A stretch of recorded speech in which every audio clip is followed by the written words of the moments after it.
ফেনীতে বন্যা শুরু হয়েছে। আমরা ফেনীবাসীর সুস্থতা কামনা করি।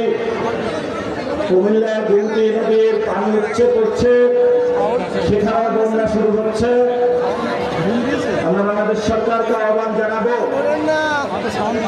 গত বছরে যে বন্যার পরিস্থিতি সৃষ্টি হয়েছিল, অসংখ্য মানুষ মৃত্যুবরণ করেছিল, গবাদি পশুর ক্ষয়ক্ষতি হয়েছিল।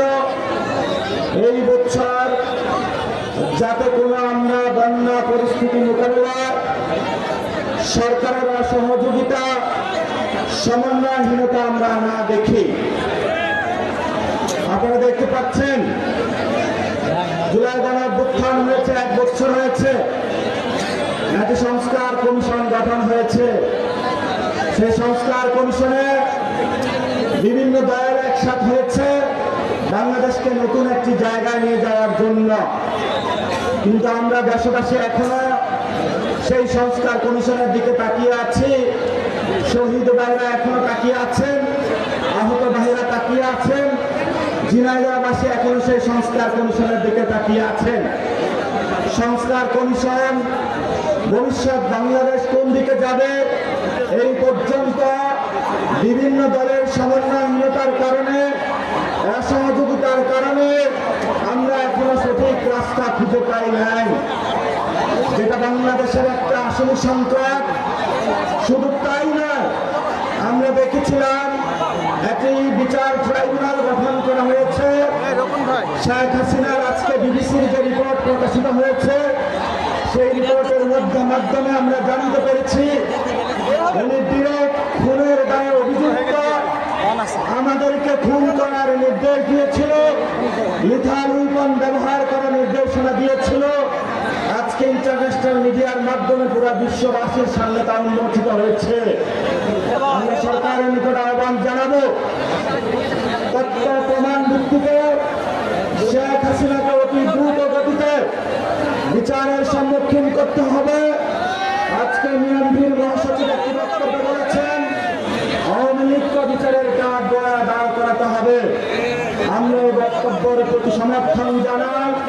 বাংলাদেশে যে রাজনৈতিক দলগুলো আছে, বিচার প্রশ্নে, আওয়ামী লীগ প্রশ্নে ঐক্যবদ্ধ একটি জায়গায় আছে, তাহলে সরকারের হীনমান্যতা কোথায়? সরকার কেন বিচারে গড়িমাসি করছে?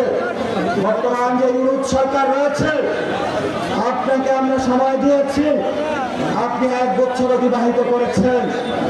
বর্তমান যিনি আইনমন্ত্রী রয়েছেন আসিফ নজরুল ইসলাম, উনি বড় বড় কথা বলেছেন, কিন্তু শেখ হাসিনার বিচারের প্রশ্নে উনি গড়িমাসি করছেন।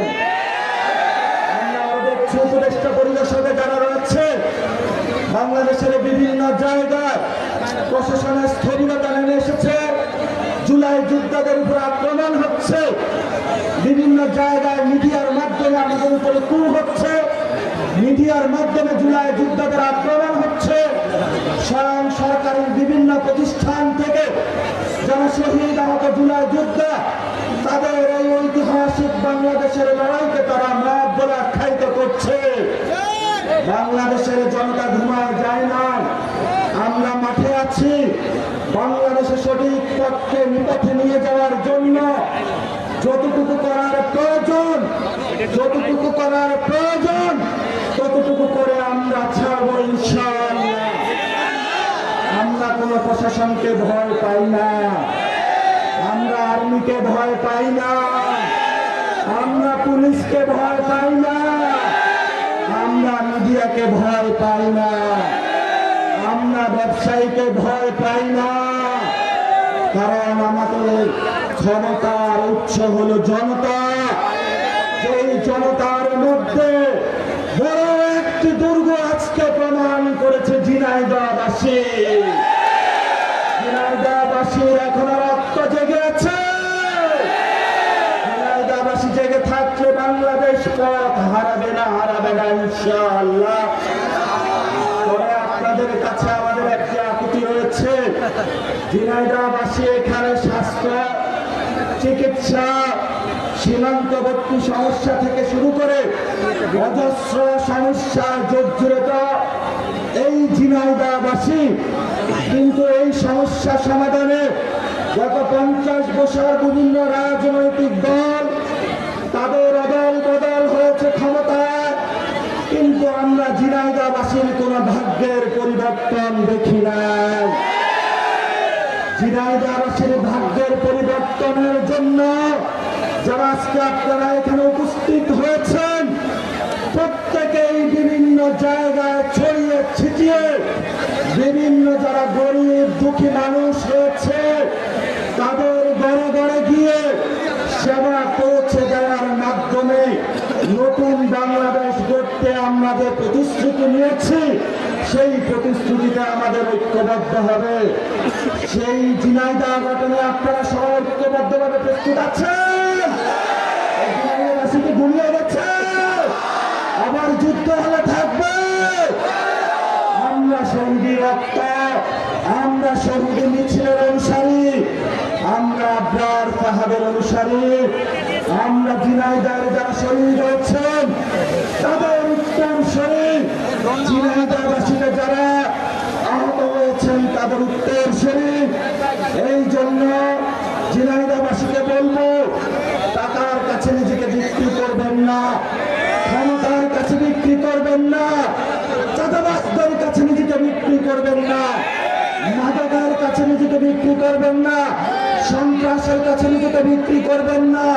কারণ আমাদের শক্তি, আমাদের সততা, আমরা দুর্নীতির বিরুদ্ধে দাঁড়াতে চাই, আমরা নারীদের পক্ষে দাঁড়াতে চাই, আমরা আলেমদের পক্ষে দাঁড়াতে চাই। তবে আমাদের সুন্দর ভবিষ্যৎ বাংলাদেশ গঠন হবে। সেই ডাক দিয়ে আমি আমার বক্তব্য শেষ করছি। ভবিষ্যতে বারে বারে দেখা হবে, ঘরে ঘরে পদে পদে চায়ের দোকানে ইনশাআল্লাহ ঝিনাইদহবাসীর সাথে। ধন্যবাদ সকলকে। আসসালামু আলাইকুম।